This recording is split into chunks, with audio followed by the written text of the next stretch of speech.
Olá, sejam bem-vindos ao Med Talks. Hoje a gente vai mergulhar numa ideia que pode virar uma chavinha na nossa mente. Vamos falar sobre uma armadilha mental muito comum, em que quase todo mundo já caiu uma vez ou outra. A armadilha da motivação.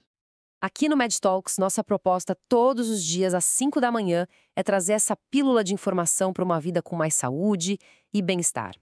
E a nossa conversa de hoje é uma reflexão bem calma, bem filosófica, sobre o que de fato nos coloca em movimento.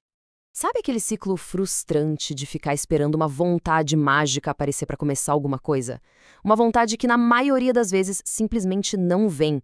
Pois é, isso tem nome. É a armadilha da motivação, uma das grandes barreiras psicológicas do nosso tempo. Então, nosso caminho hoje vai ser o seguinte. Primeiro, vamos desconstruir o mito da motivação.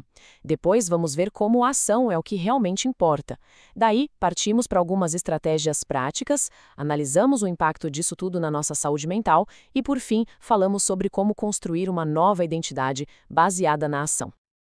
Ok, vamos começar pelo começo. A nossa cultura adora a ideia de motivação, né? Ela é vendida como uma força quase mágica, um superpoder que, quando a gente tem, nos torna imparáveis. Mas a realidade. A realidade é bem mais sutil. A psicologia comportamental já nos mostrou que a motivação não é um fogo que queima sem parar. Ela é uma emoção. E como toda e qualquer emoção, ela vai e vem, sobe e desce, como as ondas do mar.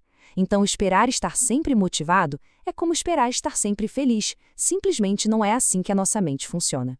E essa analogia do velocista é perfeita. A neurociência explica que manter esses estados de emoção intensa com uma motivação altíssima gasta uma energia cerebral enorme. É um esforço de explosão, de tiro curto e não de resistência. E agora a gente chega no coração da nossa conversa de hoje. A ciência traz uma perspectiva que vira essa lógica de cabeça para baixo, e entender isso pode ser muito, mas muito libertador. A gente cresce com a ideia de que a motivação vem antes da ação. Isso está tão enraizado que a verdade soa até estranha contra o senso comum. Mas as pesquisas mostram uma inversão que pode, de verdade, transformar a nossa relação com metas e hábitos. Então, aqui está o ponto-chave, a grande virada de chave. Não se espera a vontade de agir, a gente age para criar a vontade. É um movimento que vem primeiro e o sentimento vem logo atrás, como consequência. E o mais legal é que existe uma explicação química para isso. A dopamina, sabe, ela não é só sobre o prazer da recompensa final. Ela é sobre a antecipação da recompensa. Quando a gente dá um primeiríssimo passo, o cérebro já interpreta aquilo como um sinal de que algo bom está a caminho e libera dopamina. É isso que cria a sensação de querer continuar. A ação literalmente alimenta a si mesma. Certo, se a gente já entendeu o porquê, a pergunta agora é como? Como começar a se mover quando a vontade é zero? Felizmente, a psicologia nos dá algumas ferramentas bem práticas e muito eficientes. Existem várias estratégias muito boas para isso. Mas hoje vamos focar em duas que são especialmente poderosas para quebrar a inércia: a famosa regra dos 2 minutos e a prática da disciplina compassiva. A regra dos 2 minutos é brilhante de tão simples. A ideia é pegar qualquer tarefa e reduzir ela a uma versão que leva menos de 2 minutos para fazer. O objetivo aqui não é completar a meta, é só começar. Calçar o tênis de corrida é fácil. Digitar uma única frase também é.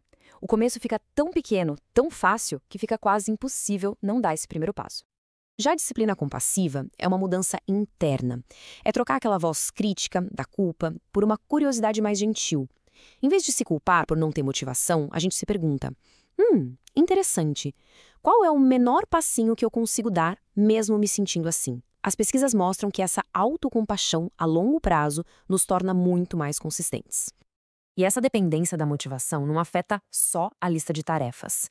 O impacto disso no nosso bem-estar mental é profundo e muitas vezes bem negativo. O que se cria é um ciclo vicioso. Esperar pela motivação leva ao adiamento. O adiamento gera culpa, gera ansiedade. E esses sentimentos acabam com a pouca motivação que ainda existia, enfraquecendo a autoestima. Vira uma espiral que puxa para baixo. O resultado disso tudo é que a nossa identidade se torna frágil, condicional. A percepção da própria capacidade fica amarrada a um estado emocional que muda o tempo todo. Isso nos transforma em reféns dos nossos próprios sentimentos. Então, como a gente quebra esse ciclo? A resposta está em mudar o fundamento da nossa ação. Em vez de depender de sentimentos, a gente pode se basear em algo muito mais estável, muito mais poderoso. É aqui que entra a motivação baseada em identidade. A pergunta muda. Não é mais eu estou com vontade de fazer isso, e sim, isso está alinhado com o tipo de pessoa que eu quero ser. Agir com base nos próprios valores constrói uma identidade forte, que não depende de como a gente acorda de manhã. Essa se torna a verdadeira força que nos move.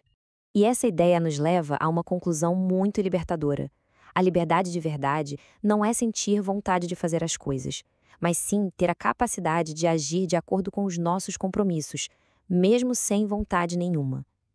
É sobre ser o arquiteto da própria vida, um pequeno passo de cada vez. E assim, essa reflexão toda se volta para a prática, não sobre a grande mudança de amanhã, mas sobre a ação mínima de hoje. A pergunta que fica é: qual é o próximo passo, por menor que seja, que pode ser dado agora mesmo? Muito obrigada pela companhia nesta pílula de bem-estar de hoje. Para mais conversas e conteúdos como este, fica o convite para acessar o nosso blog em medschools.com.br.